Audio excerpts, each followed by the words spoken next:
গল্প মূল অধ্যায়। বাংলার প্রত্যন্ত গ্রাম থেকে সবজি নিয়ে ঝুড়ি বোঝাই করে প্রায় শেষ রাতেই ট্রেন ধরে কলকাতায় দুটো বেশি পয়সা লাভের জন্য বিক্রেতারা ছোটে।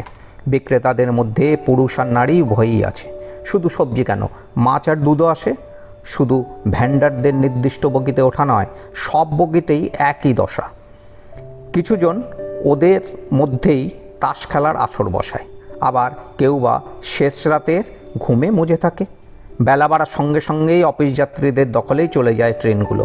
এমনকি তখন আবার ভ্যান্ডারদের জন্য নির্দিষ্ট বগিও তাদের দখলে। ঠাসা ভিড়, প্ল্যাটফর্ম থেকে অনেক নিত্যযাত্রীরা পর্যন্ত উঠতে পারে না, কিন্তু ভেতরে তাস খেলার জন্য দলের পর দল হাজির। যেন অফিস যাওয়া নয়, তাস খেলাটাই আসল উদ্দেশ্য। শরীরে অল্প তাপমাত্রা বৃদ্ধি মানে জ্বর, ঘাড়ে কোমরে স্পন্ডিলাইটিসের ব্যথা, মাথা ধরা ইত্যাদির কথা বাড়িতে তো বলাই নেই, যদি অফিসে যাওয়াটাই বন্ধ হয়ে যায়।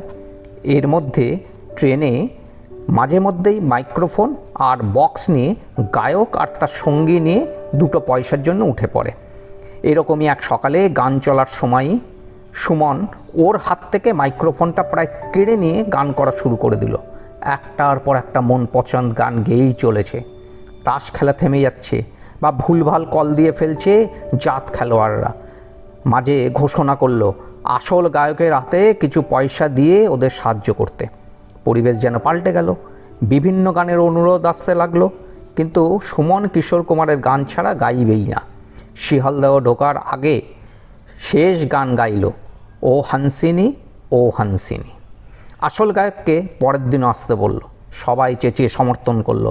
বাড়ি ফেরার সময় আর দরজার পাশে দাঁড়িয়ে ফেরা নয়, একেবারে প্ল্যাটফর্ম থেকে রানিংয়ে নির্দিষ্ট বগিতে উঠে জানলার ধারে বসা। আরও কয়েকজন তাসের পার্টনার একই ভঙ্গিতে বসে পড়ে। সকালের দলের মধ্যে একজন বন্ধু এবেলাতেও আসে। তাস বাটা শুরু হতেই সুমন গুনগুন করে গেয়ে উঠল, ও হানসিনি ও হানসিনি। ওই বন্ধু সকালের ঘটনাটা জমিয়ে বলল। তাস খেলা থেমে রইল। সবার বারংবার অনুরোধে আবার গাইতেই হলো। আশেপাশের দলের খেলাতেও সাময়িক বিরতি। গান শেষে সবাই হাততালি দিয়ে উঠল। নির্দিষ্ট সেশন আসতেই দল বেঁধে নেমে পড়ল। সবার সাথে গল্প করতে করতে হাঁটলেও সুমন এক অনন্য অনুভূতি নিয়ে বাড়ি ফিরল। তাস খেলার চেয়েও গান করা যে ওর জীবনের এক মূল অধ্যায়, প্রশংসা যেন জীবনে অমৃতের মতো কাজ করে।